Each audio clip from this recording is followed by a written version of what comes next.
Hello, hello, everyone. Just letting a few more people in here from the waiting room.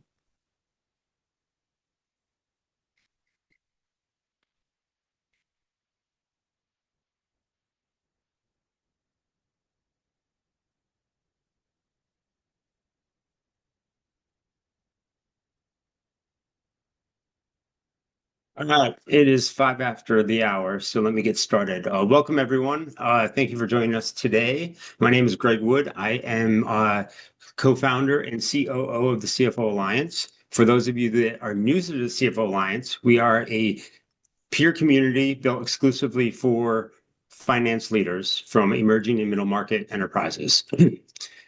Everything we do is grounded in one principle: real conversations with real people and people that actually do the work. So no theory, no vendor-driven agendas, no sugarcoating. Our members come together to share what is working, what is not, and what they wish they had known before, so others can make better decisions with more confidence. So today's session fits squarely into that mission. Our webinar today is focused on FP&A modernization. Say that 10 times fast. um, Specifically, how CFOs can diagnose where they are today, make confident upfront decisions, execute modernization roadmaps, and that balance technology, team capabilities, and real-world constraints. I'm excited to welcome two of our CFO Alliance members who will have a part in today's webinar. Richard Harum, who's the head of finance at Rapid SOS, and Jordan Adell, CFO of All City Networks. Both of them happen to be current customers of our sponsor today, which is Abacum. But I will hand this over to Richard and ask him to introduce himself after I give you just a little bit of housekeeping rules. So this is a 60-minute session for one CPE credit. If you are here to receive a CPE credit, we ask that you participate in the polling questions. Even if you're not here for the CPE credits, please participate in the polling questions. We have 3 throughout this. I think you'll find that the benchmarking and the data that comes through those questions will be beneficial to you and to your other peers on the call today. You will receive as a follow-up a copy of that CPE certificate, and it'll also be posted to your online profile too on the CFO Alliance website. So with that, we will get started, and I will ask Richard to come off mute and introduce yourself. Hey there. Good to meet everybody, and thank you for having me today. Richard Harum, my background is in working on finance and operations teams, scaling up companies from the startup stage. The current company I'm at, Rapid SOS, we're a leader in safety tech platform, emergency response. I've been here almost 3 years now. In that time, we've 5x'd ARR through a combination of both acquisitions. We've done 4 acquisitions as well as a lot of rapid organic growth. Our main focus has been on how do we build platforms and systems that can really sustain us from the early stages all the way through IPO. Great. Awesome. Well, welcome. And Jordan, if you want to come off mute and introduce yourself. Sure. Hi, everybody. Jordan Nadell. I am CFO of All City Network. It is a startup company who we do sports digital media content in 5 markets: Denver, Phoenix, Chicago, Philly, and Dallas. My career, I started at Ernst & Young for a few years, worked at Comcast for 26 years in a variety of accounting and finance roles, then went to BuzzFeed while they went public via SPAC transaction, and then joined All City as CFO a little more than a year ago. So I feel like I've got a pretty well-rounded Big Four, big company, medium company, and then small company. So we are in between our Series B and Series C. The things I'm going through here at All City are nothing like I've ever dealt with before, but absolutely having a blast. I'm a Philadelphia sports fan, so working in the industry, despite the Eagles' challenges and Philadelphia sports team challenges, really enjoy it, and really have been a big fan of Abacum since we started using it a few months ago.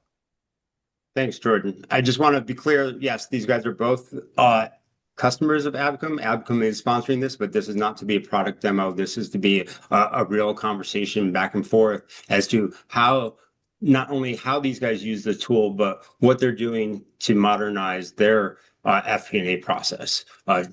Ben Lair is going to facilitate this session and walk us through that.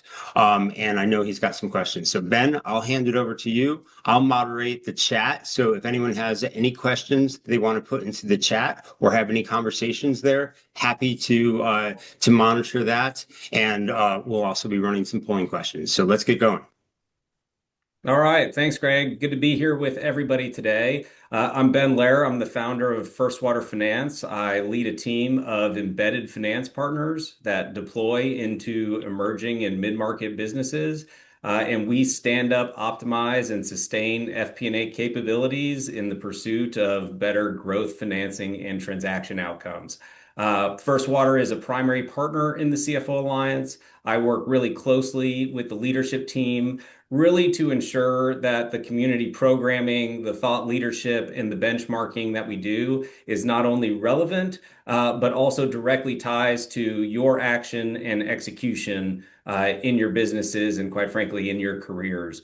And that's why we're here today to talk a little bit about FP&A monetization. So before we get started, Greg, I think it'd be great to throw up the first polling question just to see where people are thinking about FP&A in their organizations right now and what hurts the most.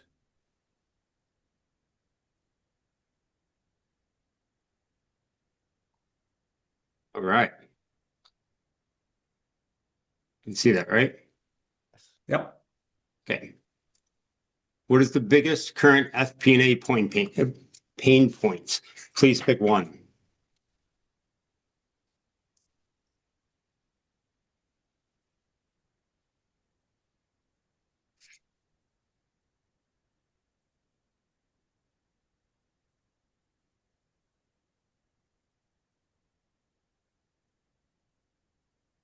So Greg, feel free to close that whenever you're ready, and we'll address it when it pops up on the screen. Right. Just to keep us moving here. We're talking about FP&A monetization, but I don't think that has a crystal clear definition. So the first question I wanted to ask to Jordan and Richard and Ryan from Abacum is, in one sentence, what is FP&A monetization to you? And I'll round out the group and move us on here. And before you start, we got the polling questions up here. Ooh, data foundation. Data foundation, number one.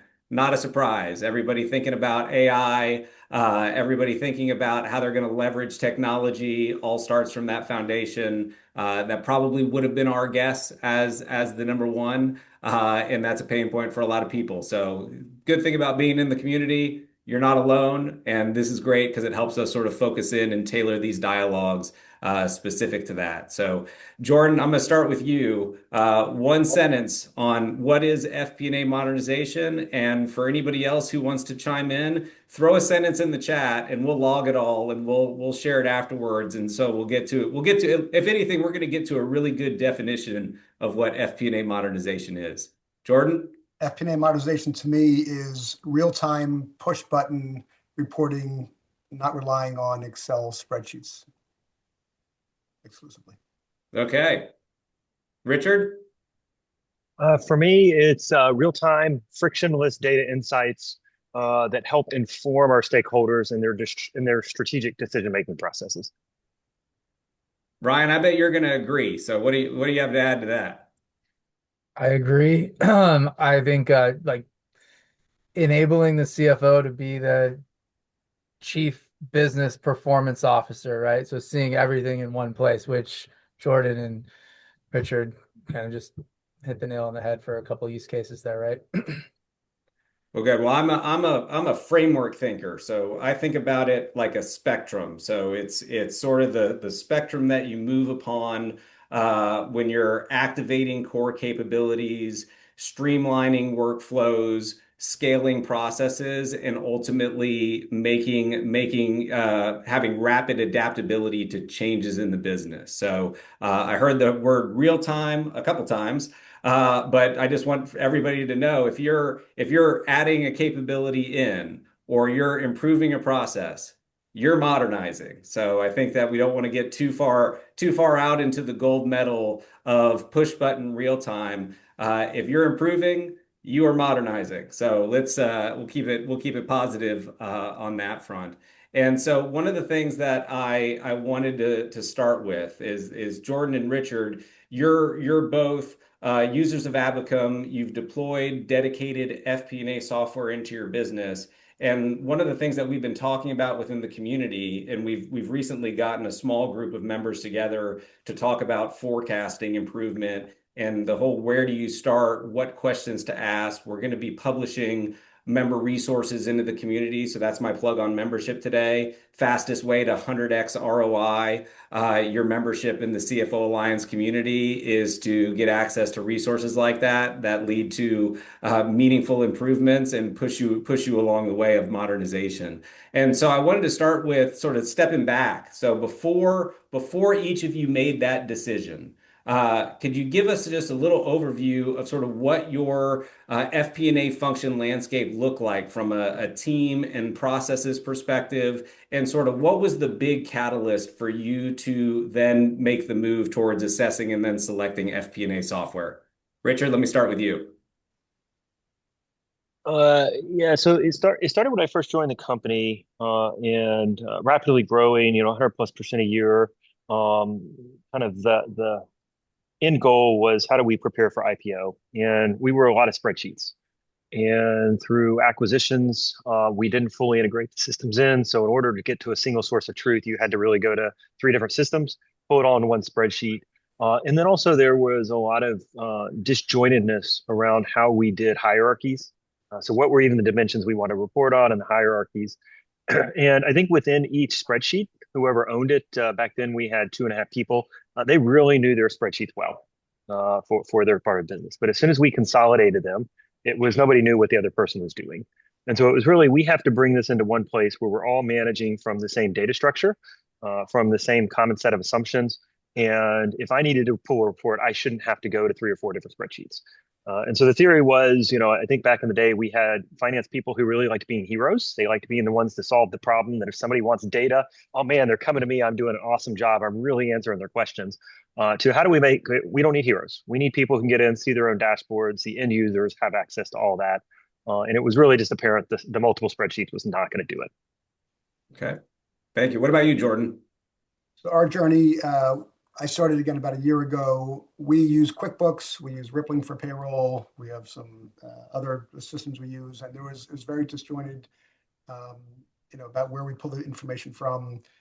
Probably spending, if there's FP&A, you want to spend as much of your time analyzing data. We were spending our majority of the time on compiling data. So probably 80% of the time was pulling together QuickBook reports and downloading and sorting and filtering and et cetera. And now it's the other way around. Probably 20% of the time is on pulling together reports and 80% on analyzing. So it's been a complete game changer for us.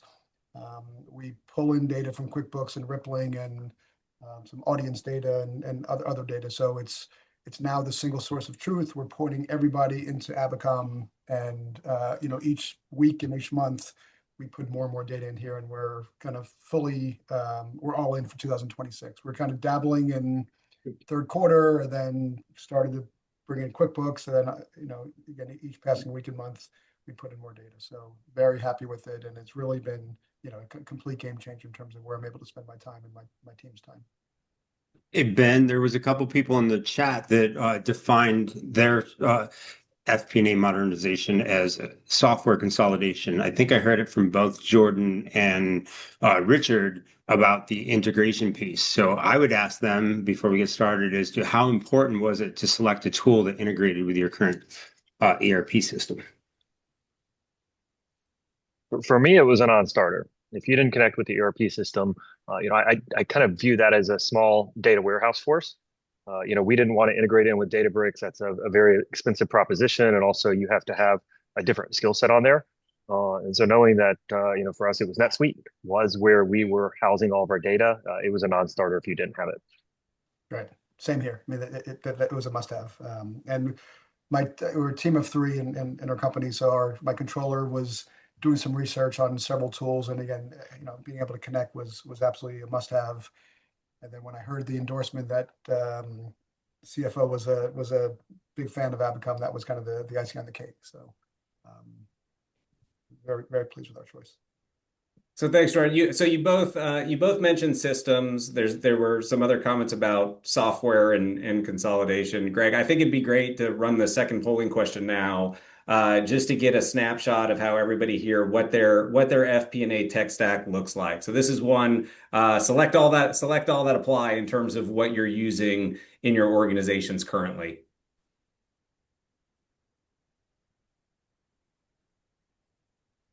And while you're doing that, we're gonna spend some time talking about team here. I think that's really important. Jordan, you had said you had a team of three. While everybody's answering this, Richard, what is sort of your team look like just in terms of count and type? Yeah, on the FP&A side, I'd call it 2.5, and on the accounting side, 6 or 7. Okay. Greg, how we doing on that poll? Getting to my cutoff point. So I try to get to at least 80% engagement. Almost there. Okay, so this is interesting. So we're about 30%, either of the group using either a FP&A module within their ERP or a standalone platform, like an Abacum. And that's pretty interesting because I think if we ask, I feel like that's probably doubled over the last 2 years. I think that we're seeing more adoption, of those. And so to both of you, Richard and Jordan, uh, and Richard, we'll start with you because you just talked about how, you would need different skill sets, different team skills, potentially even different roles to pursue some of these capabilities in the absence of dedicated technology. Could you both share a little bit about how you thought about that in your process of thinking about technology and sort of why you fell on either side of the fence between sort of upgrading a team or throwing more team horsepower at it versus investing in technology? So for me, it was the evolution of how did we get where we needed to be. As a scaling business, it seems like the first year I was here, we had one focus. The second year, another focus. This last year, another focus, and then now the focus has changed. And so, it's really hard from a data perspective if you're always shifting where you're going and what you're really analyzing. And so, getting into something like Databricks, BI over that, which is our long-term goal of where we're going, it just takes time and effort. And if you're constantly changing the goalpost, it's a lot of time of people getting in and redoing the systems. And so it's critical that whatever we put it into was something that I could get in there myself and program all the logic, work with all the data connections, and really do a lot of data cleanup. We could have invested in that team, but I think it would have been just a lot of continually changing and adapting. And so for us, it was we will build it out through building it out in a system like Abacum. We'll learn all of the things we need to know to get it into a Databricks, to get it into a Power BI. And so that way, when the time is ready, which is where we're about right now, we'll be much more informed and prepared for that transition. Also, many of y'all are probably like me. Every spare dollar burn we have, it has to be dedicated to the product or sales team. And if it does not directly generate ARR, we just do not have the resources to spend on it. And so it was also a little bit of a resource constraint problem for us. And Jordan, what about you? Same. I mean, for us, hiring another body was not even an option. I mean, we're a 3-person team that's a combined accounting and FP&A. There's not like a separate team for accounting. So we knew that we had to have a tool. Bringing another resource wasn't an option. The price was very moderate, and we just wanted to make sure that it was something that was easy to use. Now, I'm not doing the data connections and programming. It's my controller is in the weeds and really build out all the reports. Was able to do most of them on his own without much assistance from Abacum. So, and he's just a regular accounting guy. I mean, it's not like he's got a very advanced degree in data mining or anything. So he's been able to create reports. Able to kind of show him what I want built, and I have some kind of a basic learning of Abacum, but it was moderately priced and not even there was really no other choice on the staffing side. So you're both. Hey, Oh, go Ben, ahead, Greg. quick question. And I'll take this polling question down in a second, but seeing that 83% of them are still using Excel, I think when we get to our Q3 roundtable series and we talk about financial planning, that we do like dry January and you got to go the whole quarter without you touching an Excel spreadsheet. How about that? Yeah, that'd be a good one because I think that number from prior research was closer to 95 or 96%. So having only 83% still using Excel or Google Sheets is a meaningful difference because I think and I know this about Richard, having spent time with him, that he is 100% out of Excel in his FP&A function.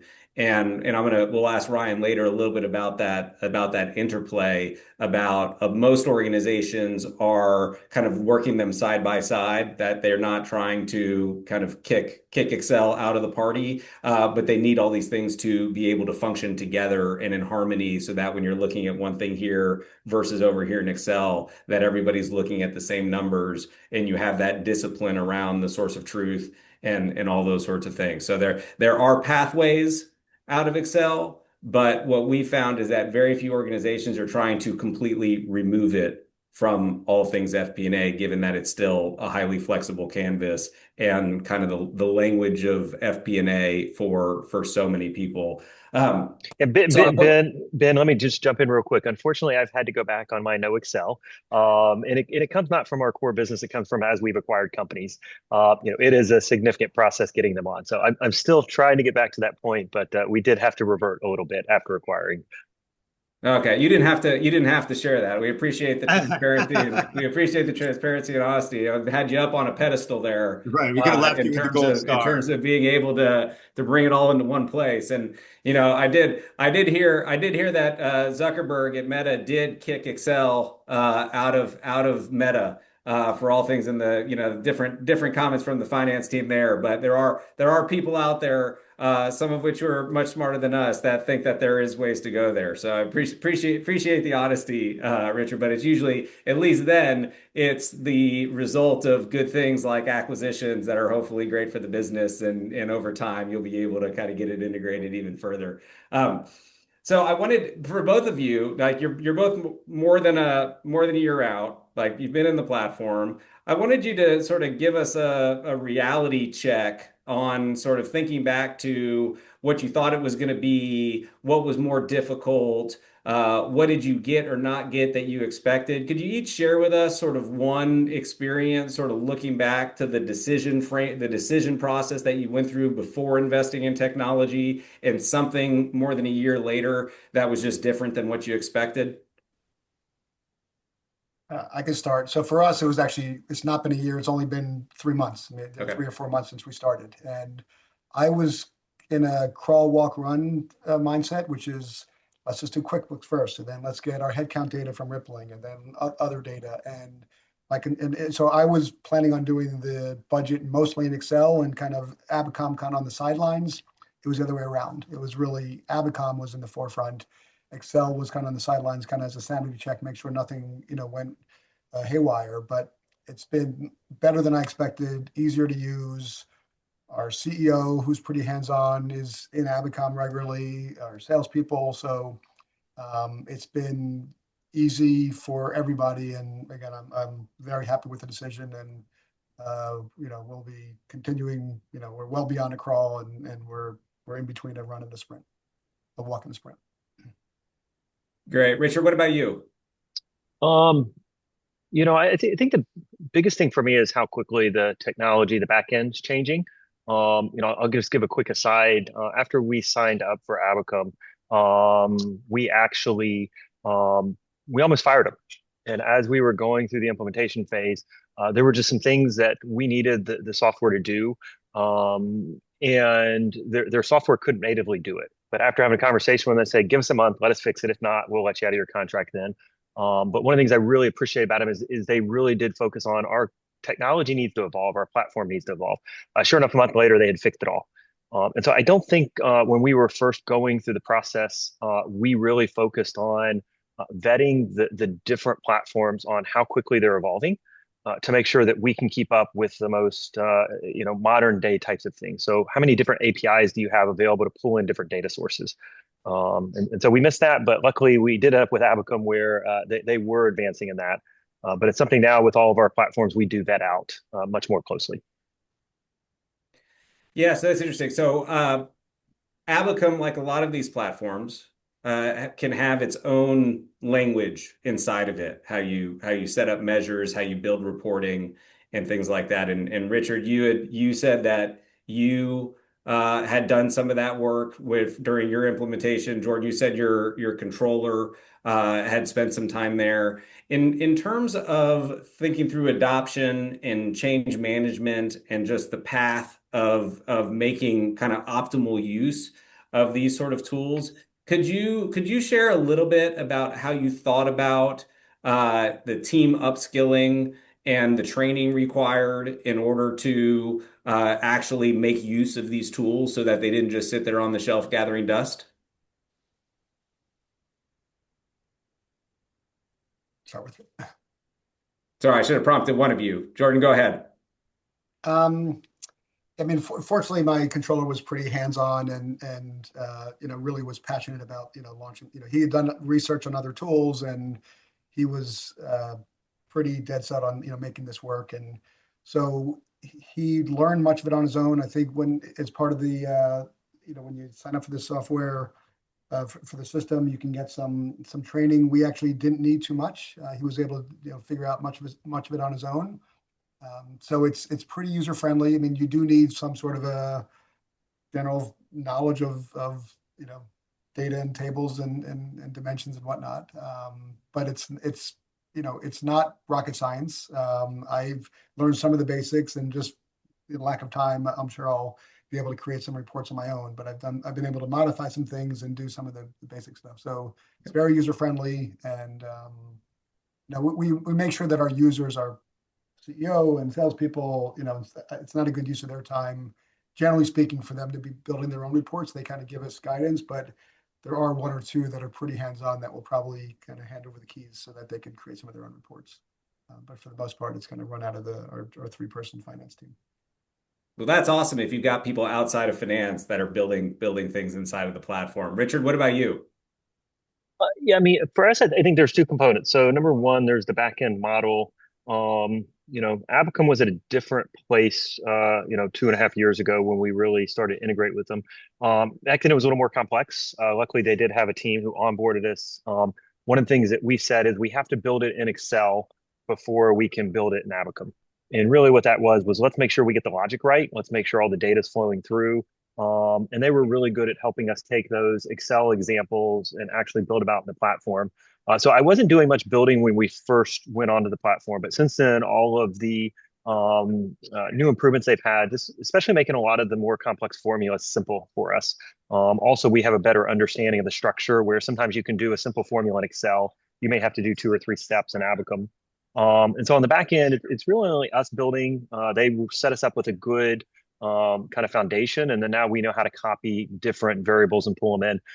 Then on the space side of that, that's always been pretty straightforward. We continue to see the improvements on it. In full transparency, we're still pushing them. I would like to make it easier for some of our end users to be able to get in and build reports in a more simple way. I'd like to see more pivot table-like behavior where they can just drag and drop and do it real-time live without having to get in edit tables. But we are starting to see a few more people. We've just recently brought in the go-to-market team as well as our Fort Dev team into Abacum, and they're now building their own tables. So definitely seeing a lot of improvements, getting easier, but I still think they have some ways to go. They're still, from my perspective, one of the best platforms out there, but look forward to all the improvements they're going to be putting into it. I just want to call out what I think is a little the funny thing where we look at these tools and we want to get certain things out of Excel, but when we get in them, we want things to look like and function like Excel. And a lot of the platforms have built those interfaces so that it feels a little bit like less friction from what everybody knows really well. I wanted to ask you both, and I have a question for Ryan on this front after you each answer this question. You both have small teams, so you have concentrated knowledge around the platform and how it's structured and how it works and how things are built. Could you share a little bit about how you think about that risk of sort of your knowledge leader on the FP&A technology and something potentially happening and steps like back to the decision that you made to invest, but sort of how you think about that risk now within your organizations? Richard, I'll start with you. Can you maybe ask that a slightly different way so I make sure I answer it the right way? Yeah, so a lot of their lean teams with maybe one, two, max three FP&A people are charged with maintaining and optimizing platforms like this. And so that ends up oftentimes resulting in sort of a knowledge concentration risk or a super user that knows the most about the ins and outs of the platform. And that creates a natural risk in the business and the function. So I was just curious about how you thought about that when making the decision and anything you might be doing now to sort of distribute that risk across the board. Uh, okay, yeah, I think it wasn't something we thought about when we made the decision. I think there were a lot of things we've learned in hindsight, and that was definitely one of them. I think for us it was this is going to be easy. We'll always have people on our team trained on it. The reality is the people, we've had some turnover as we've grown. Every stage of business, I think, who got you to where you are now is not who's going to get you to where you need to be. And so for us, one of the things in the beginning that we did have a dedicated person from Abacum who was there for that first year, really along the journey and helped us with it. Now we do a lot of cross training. So as I talked about, we brought in our go-to-market team, our corp dev team.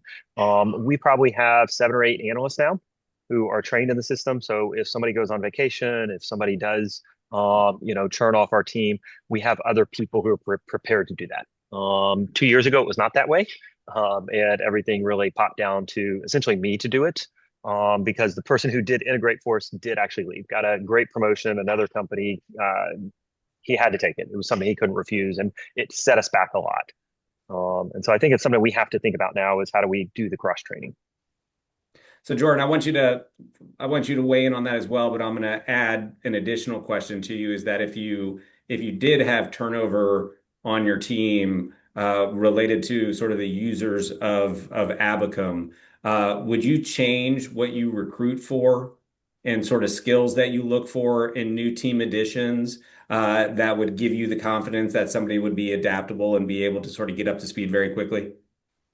So in terms of staffing, I come from a different perspective. I was spoiled at Comcast where there's hundreds or thousands of finance people. And when I joined All City with 150 employees and $15 million or so in revenue, we had one controller and that was it.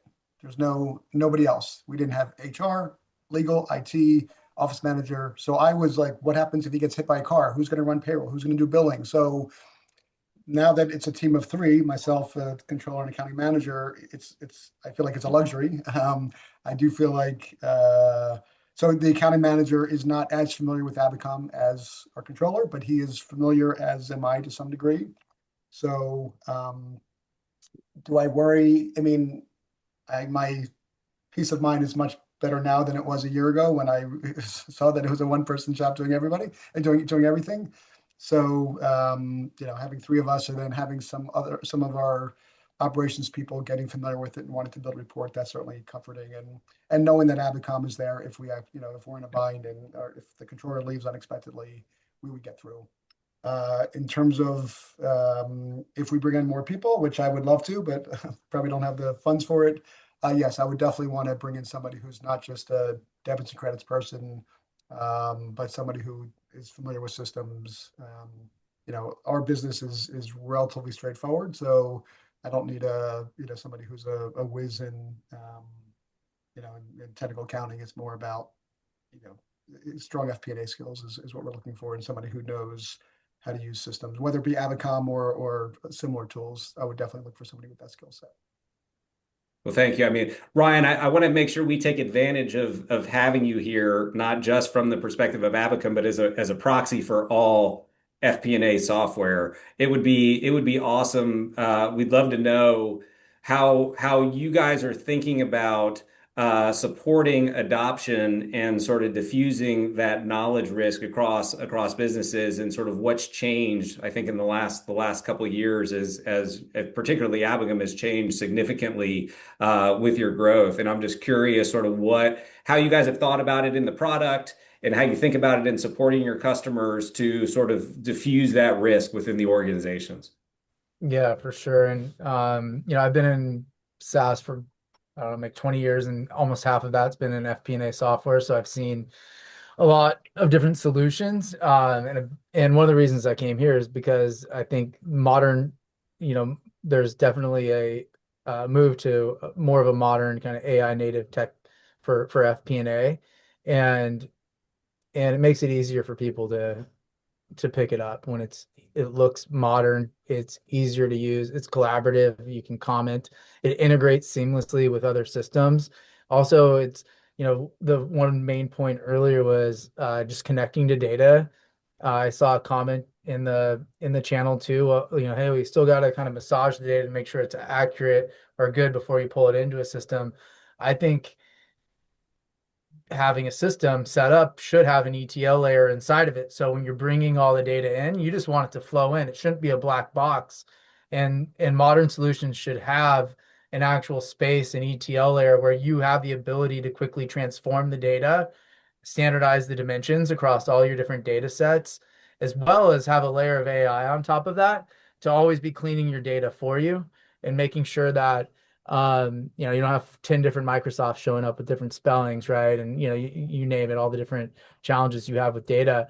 And then once you can solve that, then you can start executing on like some of the core use cases in FP&A and start to expand out to some of the RevOps stuff. And it's really cool to hear how Richard has the whole finance team getting in there. You've got your leads, your MQLs, your SQOs, your close one opportunities that people can kind of collaborate around.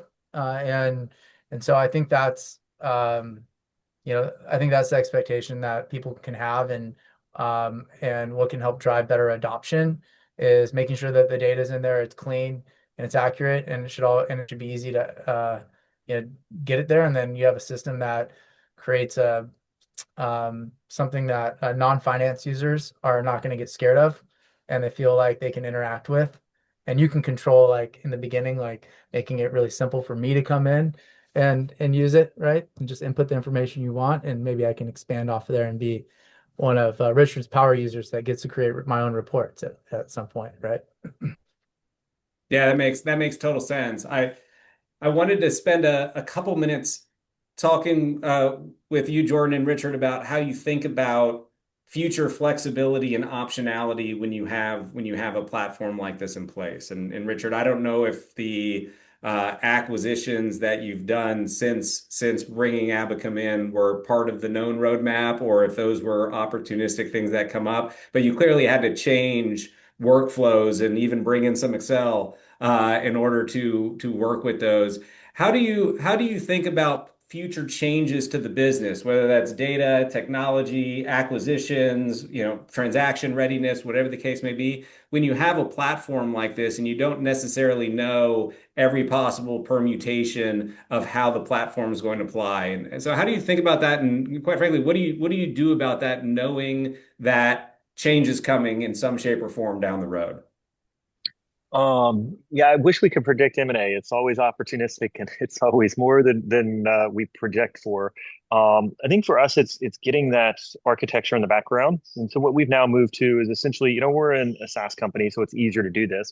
But every new company is brought onto our platform, and so it's we really start with Ramp. That's where we do all of our credit card management, APs. It flows into NetSuite. We use zone billing for all of our revenue recognition.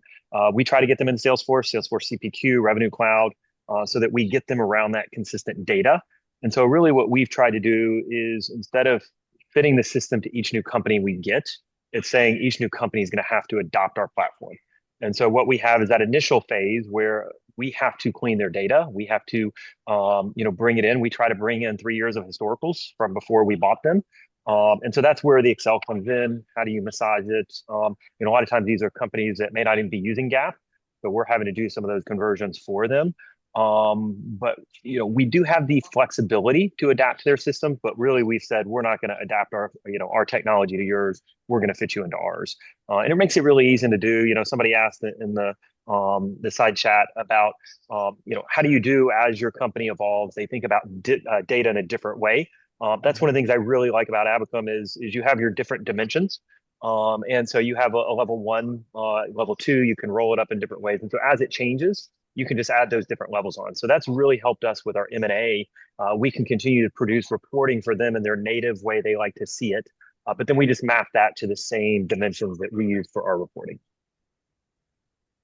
Jordan, what about you? Yeah, I mean, for us, we're in 5 markets and hopefully launching another one soon. We will make sure that the next market is heavily reliant on Abacum. And for us, we have pretty much 3 primary lines of revenue. 1 is advertising revenue from our YouTube shows, 2 is a membership business, and 3 is a merchandise business, hence the PHLY shirt that I'm wearing here. So giving our talent on air, our merchandise people, membership people, access to quick data is pretty important. So if we have a show on for the Eagles or Anthony Gargano or whatever it is, we want to be able to see quickly how's it performing, how many views did we get, how many diehards subscribers did we sign up, how many shirts did we sell. So being able to have, I think the next generation for us is really building reports and kind of pushing out reports to our end users so they can see near real time how's their show performing. There are certain things that we can do, kind of on the fly where we see, okay, this social media message is getting a lot of audience. So the quicker we're able to provide data to our operating people, the better. And again, that can bring in money almost immediately. So that's really the goal for me is use it for the next market, but also be able to give data to our various revenue lines.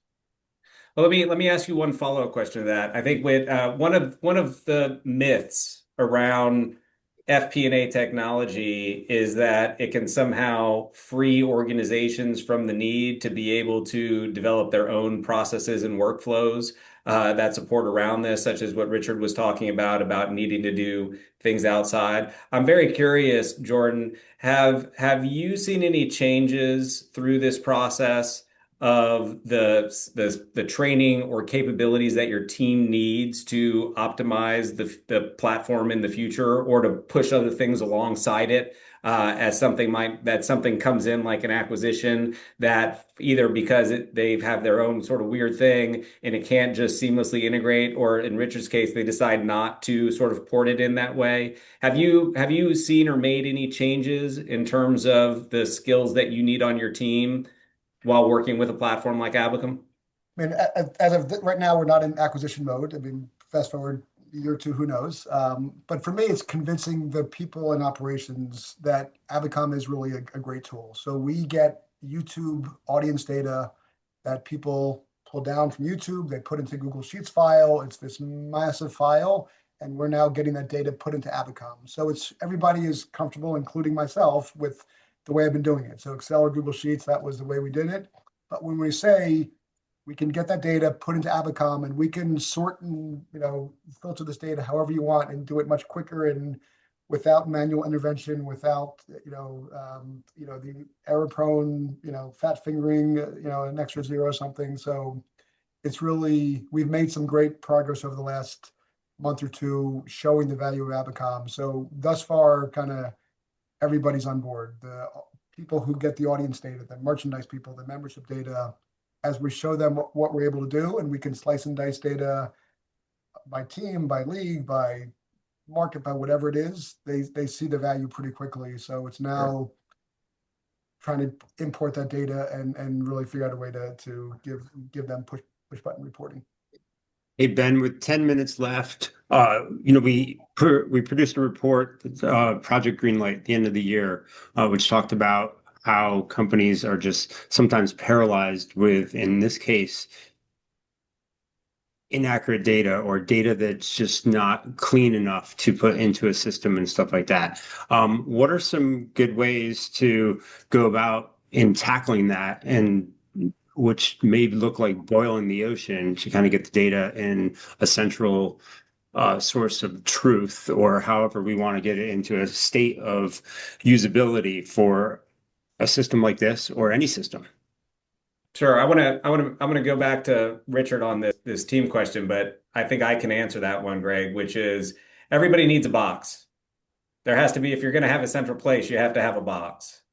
And so for some people, it might be in a software platform like an Abacum. For others, it might be able to live fully in their ERP. Others may stand up their own data warehouses if they have the capabilities to do that. And I would say that the thing that might get lost more often than not is it's not just the data, it's the processes around the data. So if I've got all my data in places, but people are getting things at different time, or they're pulling from different areas and they're not actually utilizing that central source of truth, then the whole thing breaks down. So not only do we need that central box from a data perspective, but we need that discipline and alignment from a process perspective so that we're all actually using the central source of truth in the right way. And Richard, I think that's going back to that question about the team, particularly because your team has grown since you've brought in an FP&A platform. What have you focused on from their capabilities perspective to ensure that you're able to, one, just continue utilizing the platform the way that you have been, but also to optimize it further? Yeah, let me go back and kind of double down on what you said, Ben, from the perspective of number one, you have a source of truth. It doesn't matter where it's at. I think the biggest mistake, probably that we made in the journey since I've been here, is what I call the culture of data. And we really have to intentionally set, not only with our team, but with all the other teams, why the data is important, why this consistency is important, and why eliminating pollution is there. And I think we did not start early enough with involving other teams in that process to really help them understand that we're pulling in HubSpot from marketing, we're pulling in Salesforce from the sales team, we're pulling in Jira data from the engineering team, people team, it is Bamboo HR.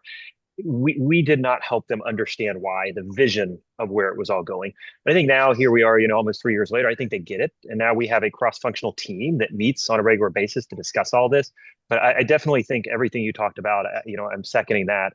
I think from how my team has changed, I think before it was people who were good in spreadsheets, people who understood financial principles, a little bit to what Jordan was kind of relaying to. Now I'm more focused on, do you understand data?